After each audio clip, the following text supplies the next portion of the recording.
Revelation 559. From the 28th of August 1938.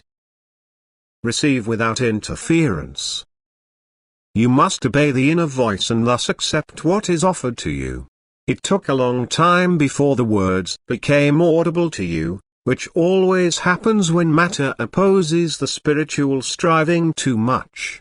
And this was just the case with the food, which does not allow the body yet the full rest and thus also impedes the spiritual experience. A full rest must first occur to ensure the reception of the spiritual gifts without disturbance.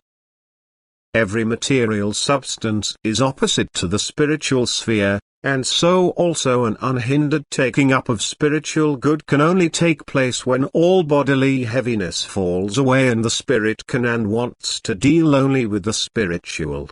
As soon as a certain rest has occurred and the body can be completely switched off, the recording is also considerably easier, and therefore you will have to reckon with resistances and difficult recordings as long as you still pay too much attention to the body with its needs. If you can put all such things aside and immediately put yourself into the state of absorption, then soon also every burden on the body will disappear, you will become insensitive to physical inhibitions and complaints, and you will be completely detached from matter for the duration of the reception. Seek to attain this state by surrendering yourself with full will to the spiritual power alone, without paying attention to the surroundings or the body hindering you. This striving will be crowned with great success and your work will only become more and more perfect. Jesus gave his disciples an extremely valuable teaching on the Mount of Olives and tried to make clear to them, too, the concept of unhindered penetration of the power of God into the believing earthly man who withdraws from all the world. And it happened while he was speaking that all felt the power in themselves and could, thus follow him spiritually without their actual input. This power will also pass into you, if you only expect this power in full faith and desire to accept it. And so turn to the truths today, which are to reach you on behalf of the Lord. Every soul has in itself the urge towards the eternal Godhead, but body hinders it to comply with this urge. An eternal law destines the soul to the same activity of the body as assigned to it, and this law must be complied with until the body, as mere matter, separates from the soul again, that is, until the soul becomes free from the earthly cover. Every soul, however, chooses for itself the body for the time on earth in which it can best attain the maturity it needs. Because in every soul slumber the urges of so many unpurified nature spirits which, after thousands of years, have finally united into one spirit being in order to strive for their last perfection in the human envelopment. But as those nature spirits were active before in the creation, so they will also have to follow a similar destiny in the human body. There will always regularly appear certain characteristics which find their explanation from the previous life of the soul.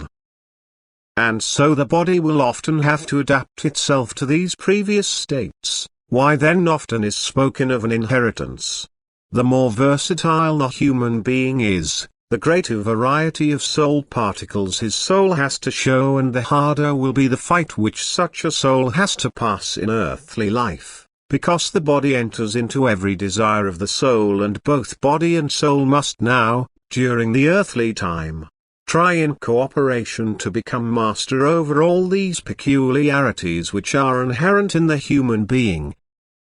And so the human being has always to realize in which relation the body stands to the soul. As the activity of the body should always only serve the soul for redemption, so that such a redeemed soul finds its way back to the Godhead. But how, on the other hand, the soul suffers immoderate agonies when it is held back from its true destiny by the resistance of the body and its worldly desires, and the dark shell around it becomes denser and denser.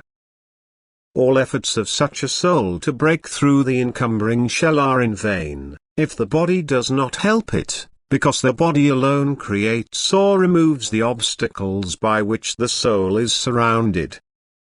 And in this realization, the human being must continuously strive to serve his soul, that is to support it with all his strength, to get rid of its fetters, and thus the body must always defeat itself where the soul's individual character is particularly strongly felt.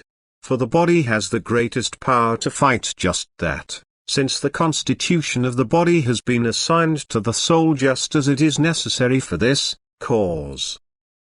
Amen.